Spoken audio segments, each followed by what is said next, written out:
Ayolim homilador edi. Butun ta'minotni to'xtatib, unga aynan halol pulimdan ovqatlanishni, rizq topishlikni unga ta'minladim. Farzandimiz tug'ildi. 4-5 yoshga kirdi.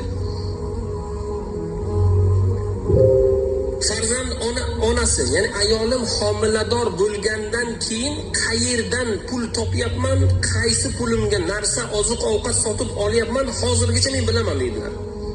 Halolligiga kafolat. Darvoza taqillandi. Bir odam o'g'lim haqida shikoyat qilib keldi. Nimaga? Mesh bilan suv toshiymiz biz. Bu mahalladan u mahallaga. 5 yasharga o'g'lingiz bigiz bilan bizni meshlarimizni teshyapti. To'polon qilyapti, qarqasha qilyapti. Shunaqa odat chiqargan. 1 marta gapirmadik, 2 marta gapirmadik, 3 marta gapirmadik. Suv tanqisi o'zi. To borib uyga meshimizdagi suvimiz hammasi ketyapti. To uni tikyapmiz. Qaytib suv olib kelguncha vaqt ketyapti.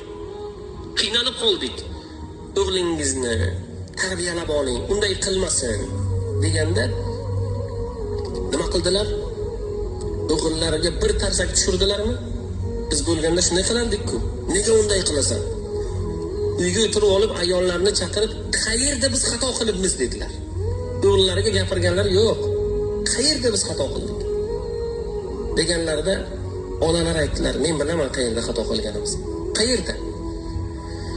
Men qornimda homilam bo'lgan vaqtida siz bilan, siz oldinda, men orqada, biz bitta bog'dan o'tib ketayotgandik. Xo'p. Bog'da anorlar g'arq pishgandi. Xo'p. Men homiladorman. Anordan yegim keldi, lekin siz qat'iy taqiq qo'ygansiz. Ya'ni begona joydan hech narsa yemaymiz. Farzandimizni kelajagiga ta'sir qiladi degansiz. Shuning uchun men sirg'amni yechib bir anorga suqib uni men shimganman. Shu bilan nafsim orom olgan.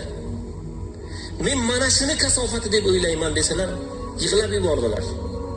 Haqiqatda bugun qulog'ingdagi zirakning bir ninachasi bugungi kunga kelib bigiz bo'libdi. 5-6 yilda bigiz bo'libdi.